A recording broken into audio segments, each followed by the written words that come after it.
There is no pain so great as the memory of joy in present grief. The loss of a loved one is a heartbreaking ordeal, but how do you process such emotion when you are but a small child? Noria, Spanish for Ferris wheel, tells the tale of a young boy grieving the loss of his father and how unprocessed grief and rage can develop the powers of the mind, creating a scary but beautiful outcome. What seemingly starts out as a bright and happy moment turns into a scene with an aura of sorrow, bitterness and rage. And the boy's happy and colourful pictures turn dark, while a memento from a doting father brings melancholy instead of joy. In a box of sentimental tokens, it is revealed that the boy's father was a soldier. His letters expressing his love for his son and making promises to return and finish the Ferris wheel he gifted him, a promise he was never able to fulfill. The boy attempts to complete the wheel himself, with a teddy bear dressed as his stand-in father in his soldier's hat. Looking for the last piece, much like his heart, it is broken, and when it doesn't fit, his anger erupts, tossing the wheel aside, and the broken piece rolls onto the bed and disappears. And as he searches for it, strange things begin to happen.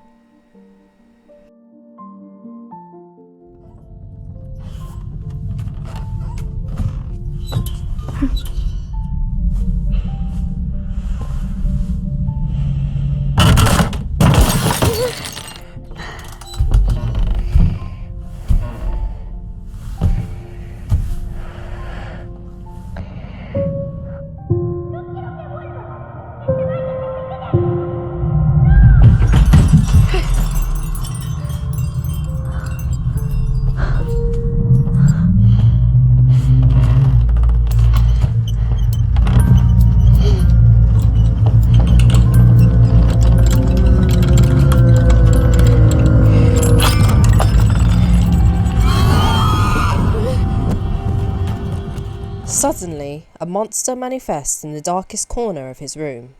One by one, they appear, chasing him down until he has nowhere to run but the attic.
But all is not as it appears. From nowhere, the missing piece of the wheel appears, mended, and the monsters gather to show their true purpose. It wasn't to haunt, but to heal a broken heart with a memory of love and not anguish. You see, the monsters weren't trying to harm him, but rather collect pieces to build the Ferris wheel seen in his box of memories, decorated with photos of the boy's happiest moments with his father. It is only then, when he sheds a smile at the thought of his father, that the monsters disappear, and the boy is left to take in the sight and revel in those memories.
This story is frighteningly sad and beautiful. It wonderfully captures the essence of grief and healing. In this movie, the monsters are a manifestation of his imagination. We see some samples of the boy's creations in his drawings, in particular, the creature with the hole in his chest. The movie demonstrates that holding on to pain and anger can create something much darker and destructive. But sometimes our pain, or so-called demons, can just be our mind's way of healing. The loss of a parent at such a young age would be difficult for any child, and we can clearly see he has a lot of love for his father, from the photos in the cherish box to dressing the bear like his father. But we can also see the anguish and rage at any thought of his father. The dark tones of his environment and his segregation from everyone else shows his sense of loneliness and isolation. It could be argued as to whether this is by choice, or we're seeing a mental state where, with his father's death, the sun has set on happiness and the darkness is expanding, shutting out any and everyone else, allowing the dark thoughts and feelings to take over. Marcel Proust had a saying, "Happiness is beneficial for the body, but it is grief that develops the power of the mind." It is totally possible that in this realm, what is being experienced is real, but it is more likely we are seeing the mental processing of emotion. The boy spends so much time running from the pain, and by refusing to reminisce and enjoy the past memories he shared with his father, a piece of his heart was lost.